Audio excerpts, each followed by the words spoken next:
ആദരണീയരായ അധ്യാപകർ, വിദ്യാർത്ഥി സുഹൃത്തുക്കൾ, വിശിഷ്ട അതിഥികൾ, മറ്റ് പ്രിയമുള്ളവർ, ഏവർക്കും സ്നേഹാഭിവാദ്യങ്ങൾ.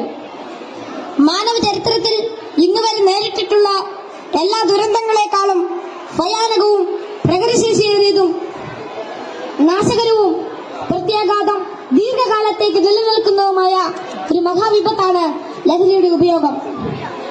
ഓരോ കുട്ടിയുടെയും ജീവിതത്തിലേക്ക് ഹരമായും ഉന്മാദമായും ഉറ്റ ചങ്ങാതിയായും മൃദുവാസത്തോടെ പടികയറി വരുന്ന ലഹരി മരുന്ന് ഏതു വിധേനയായാലും ഒരു പ്രാവശ്യം ഉപയോഗിച്ചാൽ പിന്നെ അതിന്റെ തോഴനും പിന്നീട് സന്തത സഹചാരിയായും അധികം വൈകാതെ അടിമയുമാക്കി മാറ്റുന്ന മാന്ത്രിക ശക്തിയാണ് മയക്കുമരുന്നിനുള്ളത്.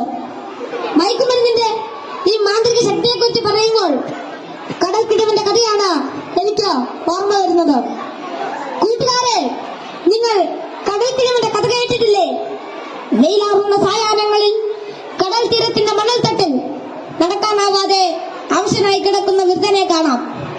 കരുത്തരായ യുവാക്കൾ ഒറ്റയ്ക്ക് ആരെങ്കിലും അടുത്തെത്തിയാൽ തന്നെ അല്പദൂരത്തേക്ക് മാറ്റിക്കിടത്താൻ ചെറുപുഞ്ചിരിയോടെ വിനയാജ്ഞരായി അപേക്ഷിക്കും. മനസ്സറിഞ്ഞ് സഹായിക്കാൻ തയ്യാറായാൽ എടുത്തു മാറ്റാൻ കിഴവൻ അനുവദിക്കുകയില്ല. തോളിൽ കയറ്റാൻ നിർബന്ധിക്കും. തോളിൽ കയറിയാൽ കിഴവന്റെ തനി സ്വഭാവം പുറത്തു വരും. തന്നെ വഹിച്ചവൻ കുഴഞ്ഞു വീണ് മരിക്കുന്നതുവരെ തോളിൽ തന്നെ ഇരിക്കും. നന്നേ ഭാരമുള്ള കിഴവനെ ചുമന്ന യുവാവ് മരിച്ചു എന്ന് ബോധ്യമായാൽ ഇറങ്ങി അല്പമകലെ മാറിക്കിടക്കും, അടുത്ത ഇരയെയും കാത്ത്. ഇതുപോലെയാണ് ലഹരിയുടെ ഉപയോഗവും.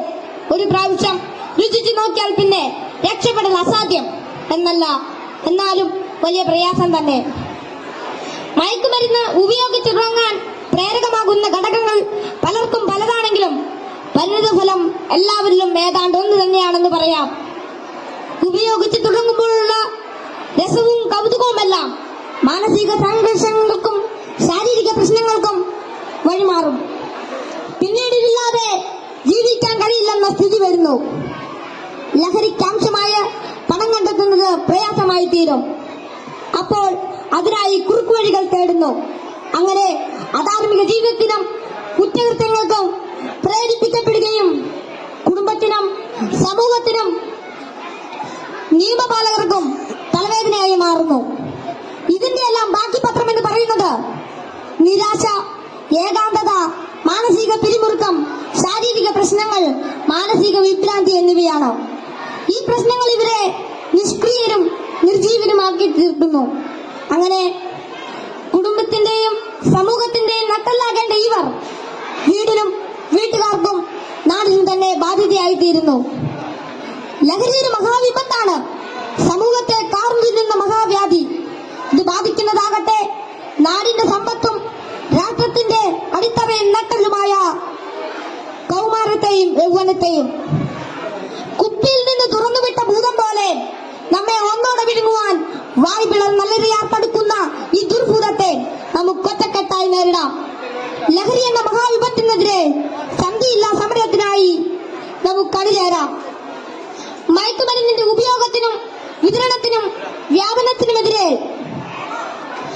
കൈയോട് കൈകോർത്ത് നമ്മെ തന്നെ കാത്തും കൂട്ടുകാരുടെ കാവലാളായും ലഹരിക്കടിമപ്പെട്ടു പോയവരെ ചേർത്ത് പിടിച്ചും ലഹരി വിമുക്ത നാളേക്കായി ഐക്യദാർഢ്യത്തിന്റെ ഉരുക്കുകോട്ട തീർത്ത് മുന്നേറാം. ഉറച്ച തീരുമാനവും വ്യക്തമായ കർമ്മപദ്ധതികളും കൃത്യമായ ബോധവൽക്കരണവും കൊണ്ട് നമ്മുടെ കൂട്ടുകാർക്ക് ചുറ്റും നമുക്കൊരു രക്ഷാവലയം തീർത്ത് മനവും കരവും ഒന്നായി ചേർത്ത് ഉറക്കെ പാടാം. ശിരസ്സുയർത്തി പറയുക ലഹരിക്കടിപ്പെടില്ലൊരു നാളും നാം. ശിരസ്സുയർത്തി പറയുക ലഹരിക്കടിപ്പെടില്ലൊരു നാളും നാം. വരം കണക്കെ കിട്ടിയ ജീവിതം എറിഞ്ഞുടയ്ക്കുകയില്ല നാം. വരം കണക്കെ കിട്ടിയ ജീവിതം എറിഞ്ഞുടയ്ക്കുകയില്ല നാം. ശിരസ്സുയർത്തി ശിരസ്സുയർത്തി ശിരസ്